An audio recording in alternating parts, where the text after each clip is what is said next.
nice about this book, you can start in any place and get a completely different chapter using 3 forms. Let's see if I can find myself quickly. I was following along.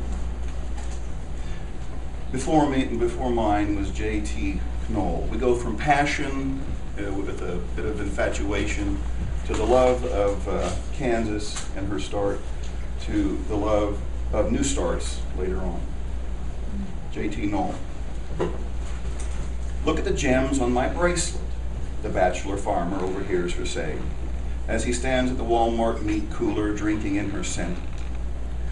Forehead blazing, he selects a single T-bone, heads for the checkout. Next day on his farm all he senses her in the hedgerows, sky, soil. Chants aloud as he cultivates furrows in the moist earth. Amethyst, pearl, crystal, citrine, quartz, turquoise, garnet, tremolite, labradorite, love. And mine? Before furrows by farm-alls, explorers came when stars looked younger. Wanting better, the homesteaders next, tender hearts to this open land. And the forgotten from the crowded east to weave their spark into the earth, the sky, and prairie. Quickened by fire to remove old grass. And field stones picked out to plow good life that too soon aged strong men and stronger pioneer women who created hearth-cooked food and songs enough to encourage their ember into the start of stories, read by the light of kerosene lamps in sod houses, on rustic family tables, the place for new births across the old plains, with the glow on their leavened faces that became our own. And then Miguel Morales has one after mine. Well, the brown furrowed faces follow the assiduous sun like Kansas sunflowers. Tender hearts tend the land that belonged to pioneering homesteaders.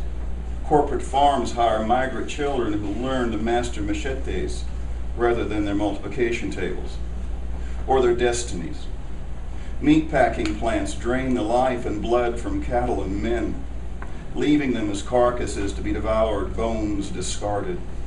Yet grace and absolution come in alternate smiles, shared stories, and other gifts from the fields. Calloused hands pray, as did those of the brave pioneers, that their seedlings will harvest the American dream.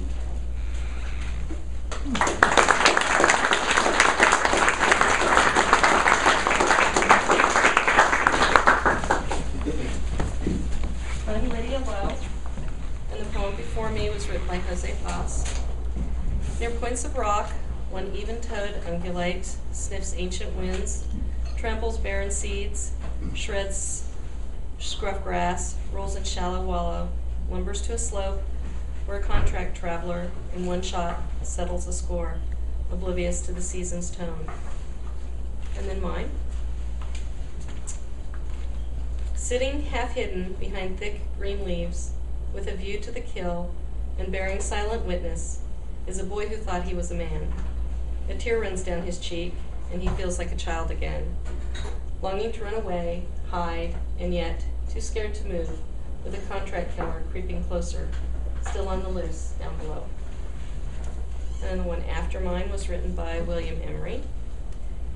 Let me drown you in the sorrow of our parting, wrote the wild parsley, to the milk vetch on the rasa of our slate as the interstrate drew fingernails across it, and a mialuka began a ghazal, Perez per.